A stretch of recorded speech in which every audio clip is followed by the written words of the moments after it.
Good morning. Thank you all for joining us this morning for Mentsch At Work, which is our weekly discussion about Jewish values in the workplace, how to be a mensch in the workplace. And last week we opened up our biggest can of worms so far, right? Which is the laws of interest. By can of worms, I don't mean that it's necessarily negative. I mean that there's going to be a lot of laws about it, and therefore required an introduction. And that's what the introduction that we did last week. Therefore, the introduction that we went through last week is crucial to this whole conversation. So therefore, let me just recap it very briefly in 60 seconds, even though last week we spent a lot more time on it. So very briefly, the laws of interest apply to whenever a Jew lends money to another Jew. Sorry, not the laws. The prohibition of interest applies whenever a Jew lends money to another Jew, but not to when a Jew lends money to a non-Jew.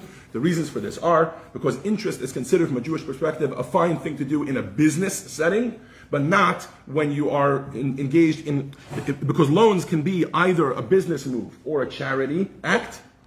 And as a business move, they're fine. But as a charity act, it's completely frowned upon. It's actually considered one. We're soon going to read just how horrible it is to charge interest on a charitable move when you're giving a loan as a charity. And by way of example, we explained, Larry and Annie were giving us personal examples, right, about lending money to family, right? Heaven forbid you would never charge interest to family. Why? Because it's considered like, well, you're trying to make money off your family. That's right. You're trying to help them. So that's why when it comes to the Torah encourages us, because the Torah views loans as actually a charitable act. In fact, you're obligated, if you can lend money to a friend, you're obligated to do so as a charity. Just like you're obligated to give tzedakah, you're obligated to give a loan. It's actually considered a higher form of charity because you're preserving the person's dignity. So therefore, when it comes to lending money to a Jew, just like in general with tzedakah, Jews take precedence over non-Jews, your family takes precedence over somebody else's family, the people from your city, the Jews from your city take precedence over the Jews from another city. In other words, there's a whole concentric circles system to charity. So similarly with regards to loans, it works the same way. And then we introduced that basically, at some point, the rabbis realized that something interesting was happening. What was going on? The Torah set it up, you do business with the non-Jews, with the Jews you treat it as charity. But then what was happening was Jews were not lending money to other Jews. Why? Because given the option of just doing it as a charitable act or doing it as a business move with non-Jews and getting interest from it, they would rather that. So therefore the rabbis created a loophole, which we're going to have to talk a lot, much more about, which is called heter iska, in order to create a third category, which is what we would call doing business with Jews. Jews doing business with Jews. It's not just either you're giving charity to other Jews or you're doing business with non-Jews. In this case, you're charging interest. In this case, you're not charging interest. They introduced a third middle category where you're doing business with Jews. You create a heter iska, and then you actually charge interest to Jews. Right? Okay.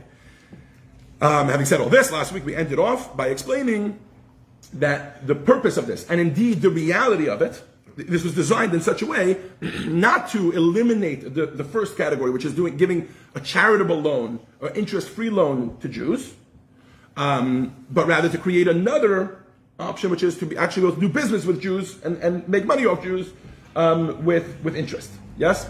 And indeed it was successful that way, as I pointed out, that to the best of my knowledge, in today's world, pretty much the only free loan societies that exist are Jewish loan societies, wherein basically it's people donating money. They're giving $50,000 donations, $80,000 donations, to who? Not to a specific person, but rather to a free loan society, in order that free loan society should be able to give out loans. And those loans are very different than the Jewish business loans that are happening with interest. In other words, the Jewish business loans that are happening with interest are Shimon coming over to me saying, Rabbi, I want to go buy an apartment, I don't have enough money to what do you want to say, Rabbi? This is a business, right? Zushi.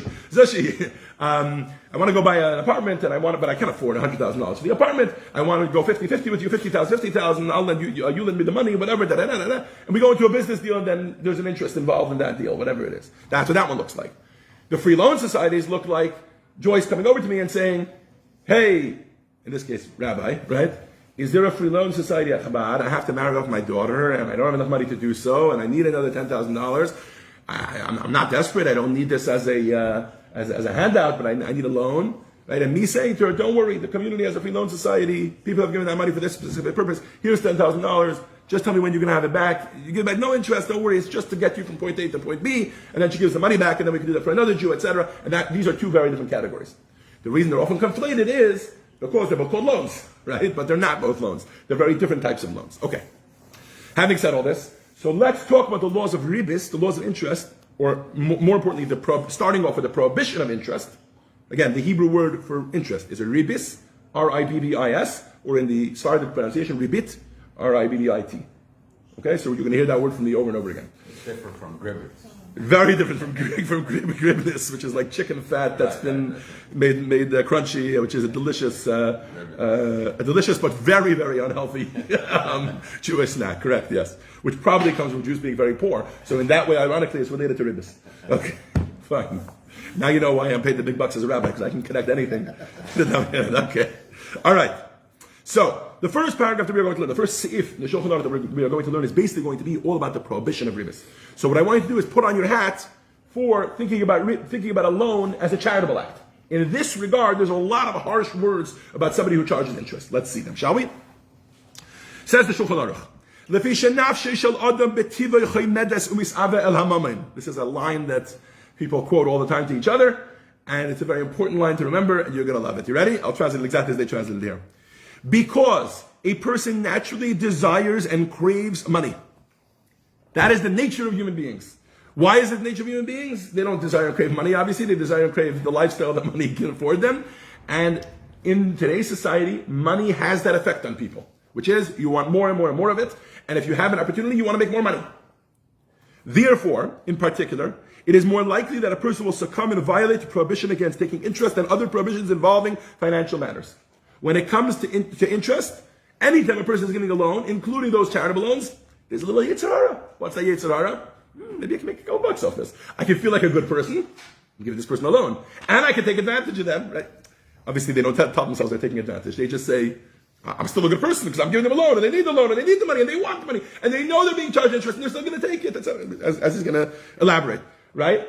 But they feel like a good person, and remember that Yetzer Hara for money comes in, and what happens? He charges interest. So with regard to theft, deception, and the like, a person naturally takes precautions to see that no one will steal from him or cheat him. So with regards to theft and deception, and all the prohibitions basically that we've been discussing in this class up until today, which are all things that we also need to be worried about in the workplace, but it's a little different. It's not a gray area. It's not, I can feel good about myself and still feel like a good person, right? And steal from someone. And with regards to the person who's being stolen from, everybody's barometers are up, right? Everybody's antennas are up. If you even smell from far that you feel somebody stealing from you, you start to get on the defense, right? According to he will hold himself back from acting in this manner towards a colleague, so therefore somebody will avoid stealing from someone else. So now we're not saying theft doesn't exist. We're not saying the Yetzer Hara for theft doesn't exist. No, but it's on a much higher level. In other words, it takes much more for somebody to be able to say to themselves, I'm a thief and I'm going to steal from someone else, than it will take for this. Furthermore, even if a person who desires to steal from or cheat a colleague will often hesitate to do so out of shame or out of fear or of detection. Okay. In contrast, concerning interest, the borrower pays the money willingly and is happy that he has found a loan, right? Even though it requires paying interest. And he does so, it's in the agreement. And he does so because he's allowed to do so. Not allowed to. He's allowing himself to do it. He's allowing himself to charge interest. She's allowing herself to take the interest, to pay the interest. With his money, the borrower can earn many more times than the amount of interest in which he has to pay.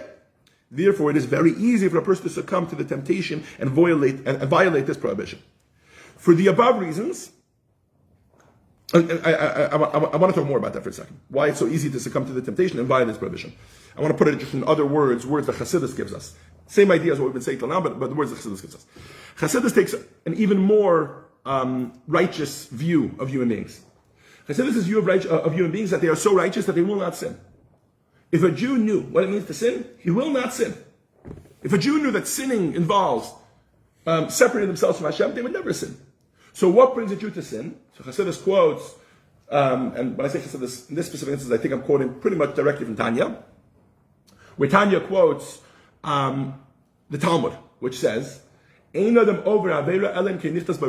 the Talmud in Sota, in Tractate Sota. It's actually not talking about business matters over there. It's talking about marriage matters. A person being unfaithful in their marriage, right? The Sota, remember the Sota, right? The woman who, okay. And the Talmud tells us that why is she called a Sota? Right? Sota is the word for a woman who is unfaithful in a marriage. And the Talmud says she's called a Sota. Why? Because she veered away. Sota means veering. So she veered away from the regular ways of proper activity in a marriage. Yes? And then the Talmud throws out this line. It says, Ein adam over avera, a person does not transgress a prohibition, unless a spirit of folly, a spirit of foolishness, a spirit of insanity. He has to be insane for a moment in order to do an avera, in order to no. I don't know about you, but I know many people, try not to judge them, but I know many people that do averot all the time, that transgress Torah all the time. I don't think they're insane.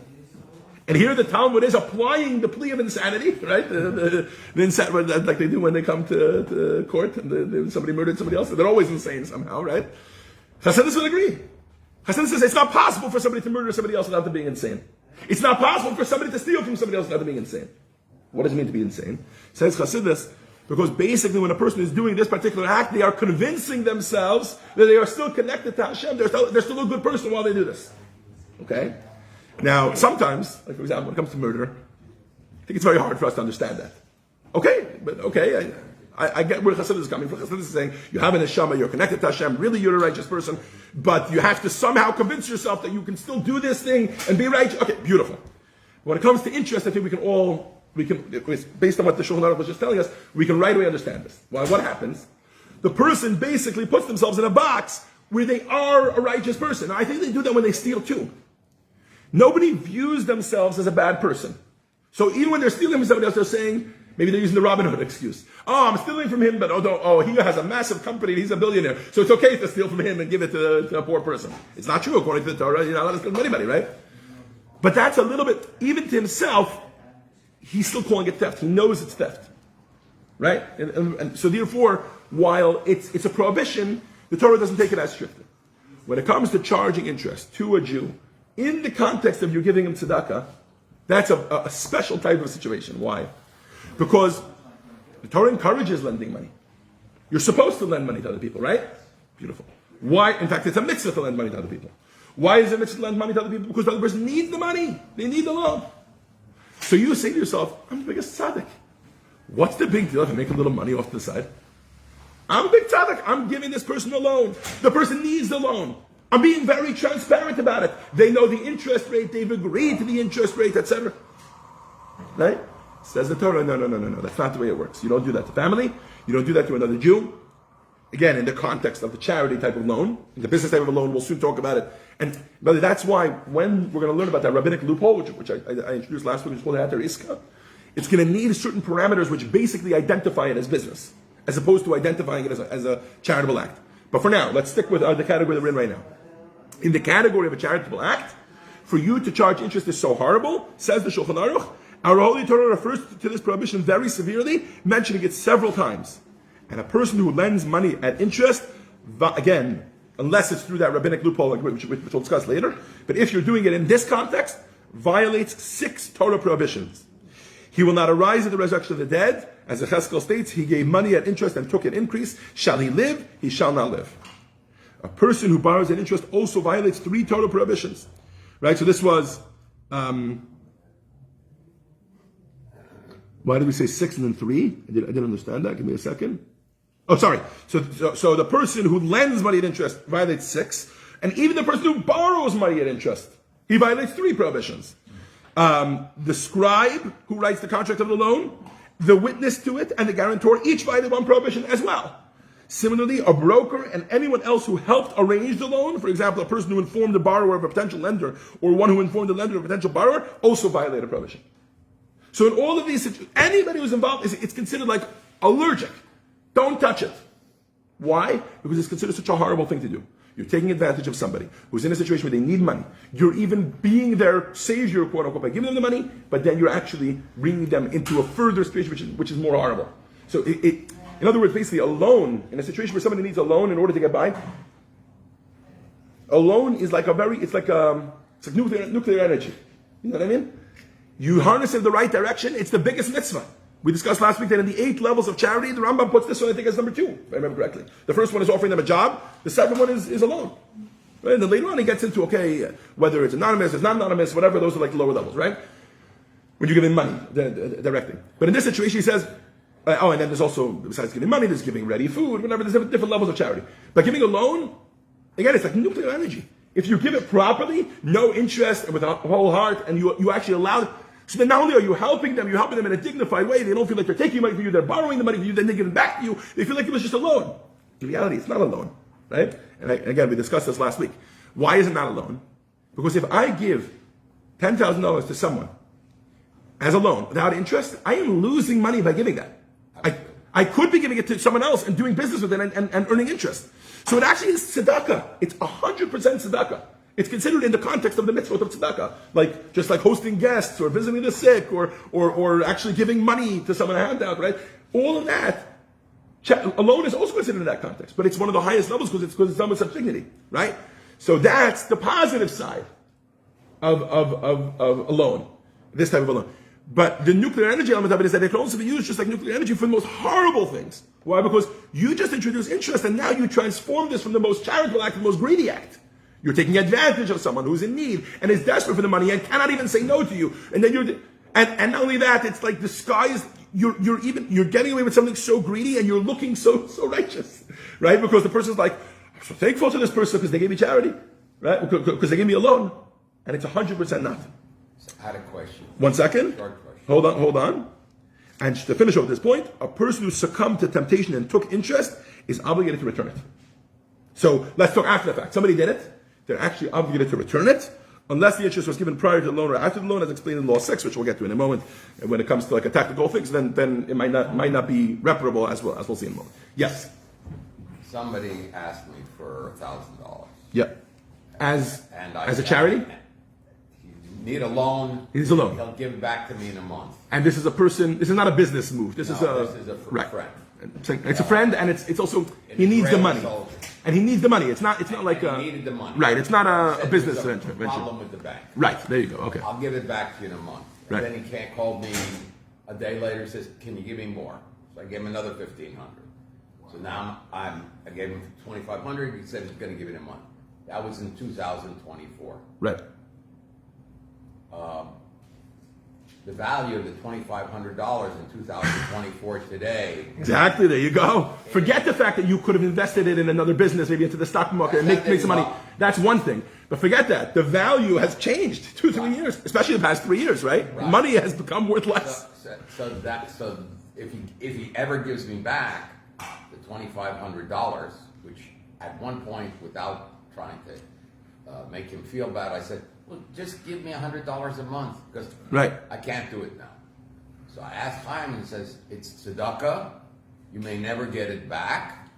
So don't bring it up again. Think about it that way, exactly. So what you're bringing up, actually, we discussed some of these laws already, for those who remember at the beginning. But he did pay me back and wanted to pay, the question was, and he wanted to pay me more than the $2,500. I'm not supposed to. You're not supposed to take it unless it was done with a heter iska, which is what we discussed. No, you're not supposed to take it.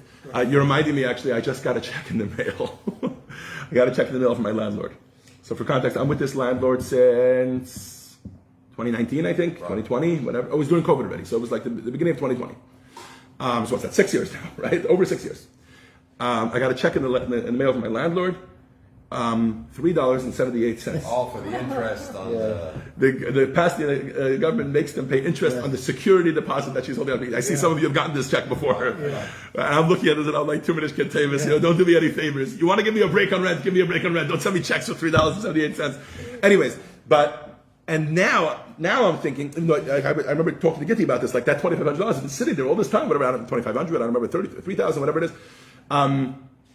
To go back and look at the papers to see how much it was. When I moved out of this apartment, I need to remember how much it was, right? That's why we have contracts for these reasons.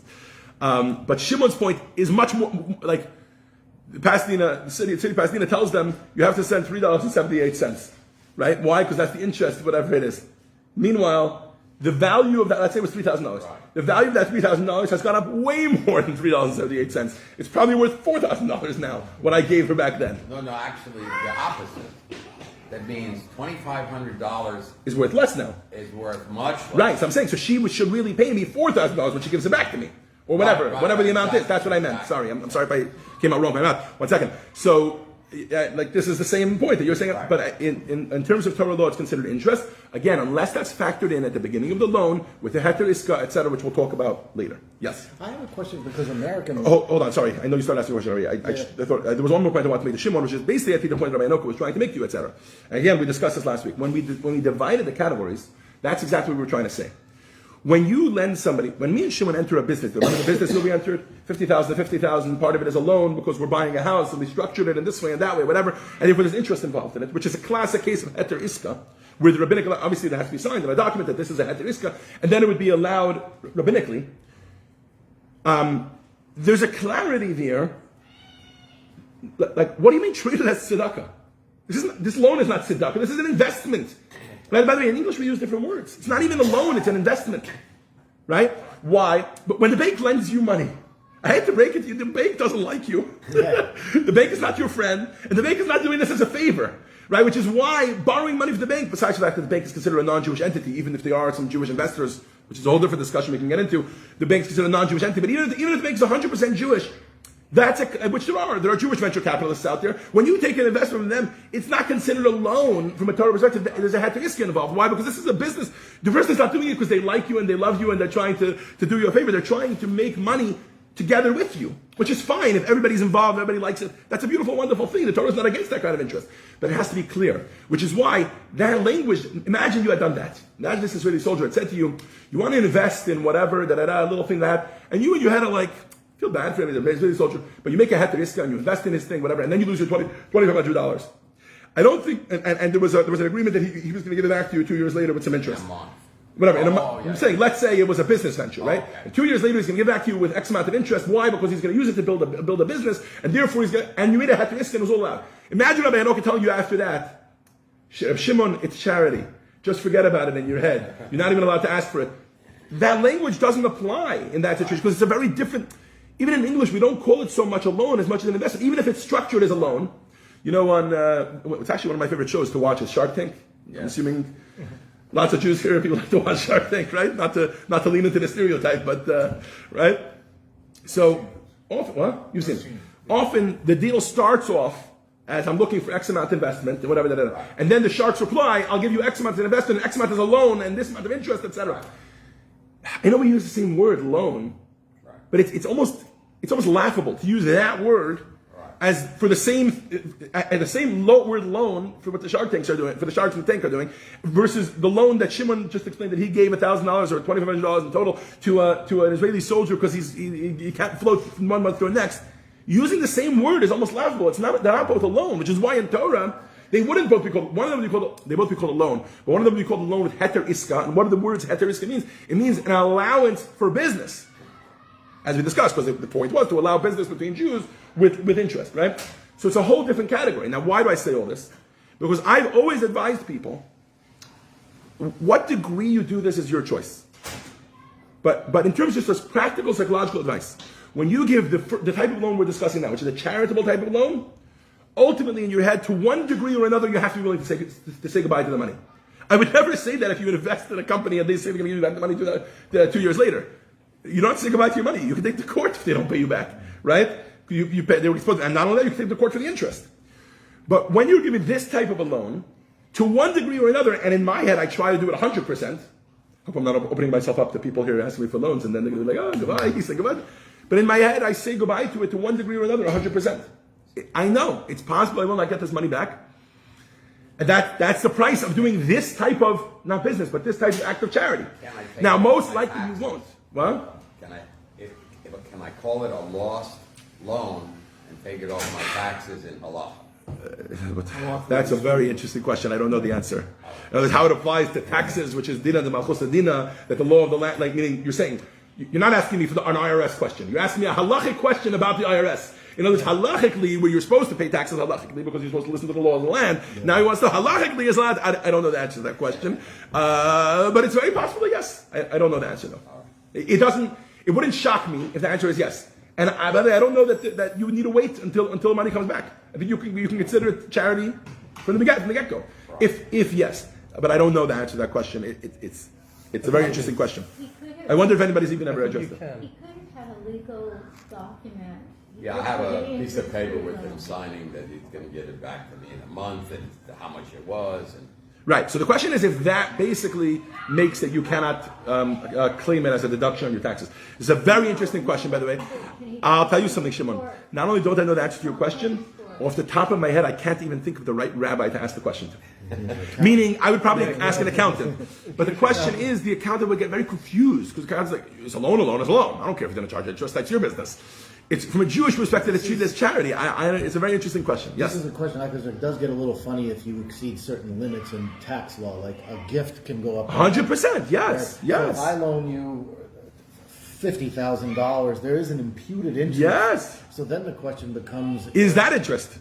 Yeah, like Is your savings on the taxes? Right. Is that considered interest?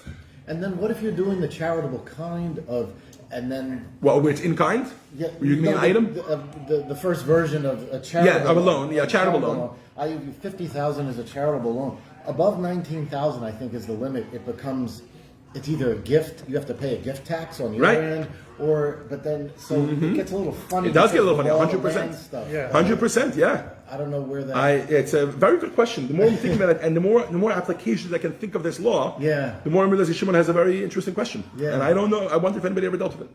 A small thing. Okay, let's dive back into the laws of interest. Yeah, interesting. Interest need not be, in order for interest to be prohibited, it need not be agreed upon at the time of a loan. At the time a loan is originally given, even when a loan was given without charge at a specific time. One sold merchandise and deferred payment until a specific time, or one was obligated to pay a colleague for any particular reason, and when the time for payment came, the creditor extended the loan in return for compensation. These two are considered to be interest. So you lend somebody $1,000. They come back to you like, the 60 days passed and I don't have the $1,000 for you. And he says, you know what, no problem. Come work for me for a day or two and then I'll forgive the loan. Can't do that. Or come work for me for a day or two and then I'll push off the loan by another 30 days. Even though it wasn't agreed upon at the beginning. And it's not money, it's considered interest. Even if at the outset no interest was stipulated and the borrower voluntarily adds the amount he owes when he repays the debt without referring to the increase as interest, this too is forbidden. So even if he comes over to you and he says, hey, he owes you $2,500, he comes over to you and he says, listen, Reb Shimon, here's your $2,500 back, thank you so much, Baruch Hashem, I had a windfall, here's $200 back, and I want to give you $200 just for your tircha, just for your bother. He doesn't call it interest, still not allowed to accept it. This is the reason why you'll see Jews doing what we're about to read in the next law, which is explicitly saying that the extra money is for X. We'll talk about it in a second. Number 5, even when the borrower explicitly states that he is giving the increase as a present, the lender is forbidden to accept it from him. However, under such circumstances, should the lender have already accepted the interest and then desire to repent and therefore want to return the interest he took, if the borrower forgoes the payment, the lender is not obligated to return the money. Okay, we're going to get to it soon. Basically, you're allowed to do other things. Like I don't think we're going to get to it today. Yeah, exactly. So it could be tzedakah, right? So somebody can say, let's say they borrowed from tzedakah, right? They can give back with extra, and this $200 is considered tzedakah, not my loan and nothing to do with my loan. It can be a tip, totally separate thing. You went to the store for me, you lent me the money while you went to the store, now you come, which is a classic case, right? Adam is going to Ralph's, hey, Zush, you need anything? He goes to Ralph's, I say, yeah, get me 2 bottles of orange juice and some bagels, right? And Adam goes and buys it for me on his credit card, and now I'm paying him back, right? So I can pay him back, let's say it's $8.50, right? $8.50. What am I thinking? That's like 2023 prices. It's $15.50. 2 bottles of juice and some bagels. Yeah, there is. Okay. So $15.50. I give him $16, and I say I'm giving you the $15.50 pay back the loan, and 50 cents as a tip, paying you for going to the store for me. That's a separate thing, and we're going to talk about how that works. But you have to be very careful not to swallow it in with it, etc. Which we're going to talk much more about as it unfolds. Let's just do one more law, and then we'll call this a day for today. It is also forbidden to pay interest before or after taking a loan. For example, Reuven wants to borrow money from Shimon. Therefore, he sends him a present beforehand. Right? I come to Shimon. Shimon, I need a $1,000 loan. Right? Before you decide whether you're going to need a $1,000 loan, here's $100. Here's a slip of it. Exactly. Very good. Right? To make it clear, explicitly telling him that the present was being given so that he would grant him the loan, right? Like as you're thinking about whether you want to lend me $1,000, here's a bottle of Slivovitz, right? Alternatively, he sent him a very large present with the obvious implication that he was doing so in order to receive a loan, even though he doesn't say it's connected, right? Like the case the above exemplifies interest given before a loan. That's a case of giving interest before the loan. An example of interest being paid after given after the loan is a person who took a loan, repaid it, and afterwards sent a letter of present and appreciation. Here's your $1,000. The next day. By the way, Shimon, I'm so appreciative of the $1,000 loan. Here's a bottle of Slivovitz. I paid back the money yesterday. No. It's considered attached to the loan, and therefore it's considered interest. So as you can see, it's going to be very, very iffy when you could add something into it that's going to be separate but not part of the loan, you have to be very careful not to keep the two together. So ideally, it should be done completely separate as two separate things if you're going to do something else. And we'll talk about which things are allowed, which things are not allowed as we keep going through the laws of interest. Thank you all for joining us for Mentsch at Work. I look forward to seeing you all next week. Same time, same place. New bagels. Fresh bagels, I promise.